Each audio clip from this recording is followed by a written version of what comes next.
Remember when every big studio wanted to make the next MMO? Yeah, most of them either died before launch or released half finished and disappeared after 6 months later.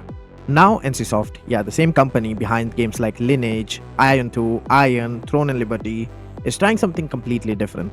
Instead of another fantasy MMO, they are building an open world tactical shooter called Cinder City. And after watching the developer preview, I honestly think this is one of the most interesting PvPvE shooters coming out next year. Not because it's revolutionary, but because it looks like they're taking ideas from almost every successful shooter of the last decade and throwing them into one giant MMO. Whether that's a genius or a complete disaster is what we are about to find out.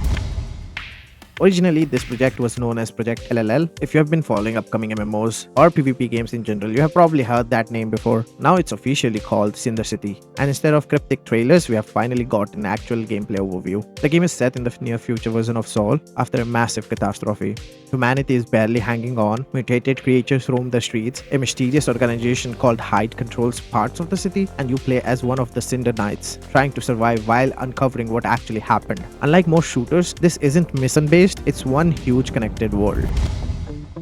Gameplay wise, this is where things start getting interesting. It's a third-person shooter. You can either play solo or with friends. There are story missions, large boss fights, open world exploration, and MMO style progression. Movements also look surprisingly fluid. You're climbing buildings, using futuristic gadgets, taking cover, mixing melee with gunplay, and constantly moving around the battlefield instead of hiding behind one wall forever. It almost feels like someone mixed Division, Warframe, Remnant, and a little bit of Destiny into one game. Whether it actually plays that well, we obviously don't know yet, but visually it's definitely impressive.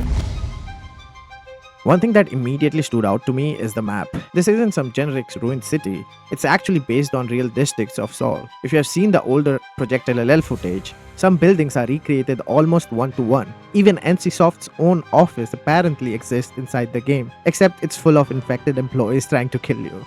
Which is honestly pretty funny detail. The city itself looks dense, vertical, and full of interiors, and hopefully that means exploration actually matters instead of just running from one objective to another. Now here's where I become cautiously optimistic, because making trailers look good is the easy part, but making an actual MMO shooter that actually survives is incredibly difficult. We have seen countless games promise for living worlds, dynamic events, co-op gameplay, and years of support, then launch it with barely any content. So Cinder City has lots and lots to prove. The good news, NCSoft isn't exactly a small indie studio.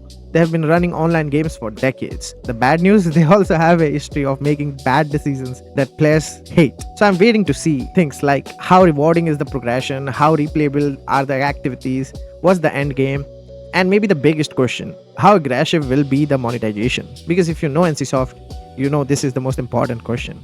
And this is where MMO players start getting nervous, right? So yeah, let's see. There was also one thing that got everyone talking recently, the PC requirement. When the Steam page first went live, it listed 32 RAM as a minimum and 64 RAM recommended. People immediately assumed optimization was already a complete disaster. Turns out the developer later confirmed that those memory requirements were a mistake.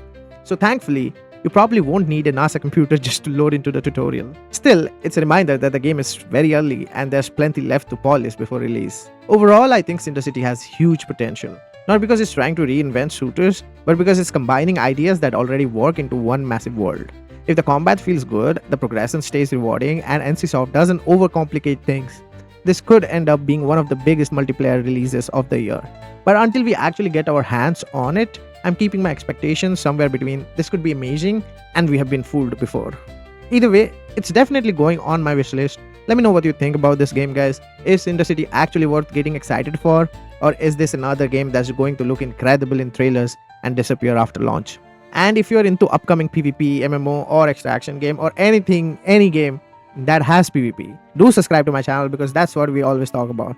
Anyway guys, this is it for the video. Hopefully you guys got some idea and some info about the game. And yeah, this is it for me. It's your boy Kybuza. I'll see you in the next one. Bye bye. Sayonara.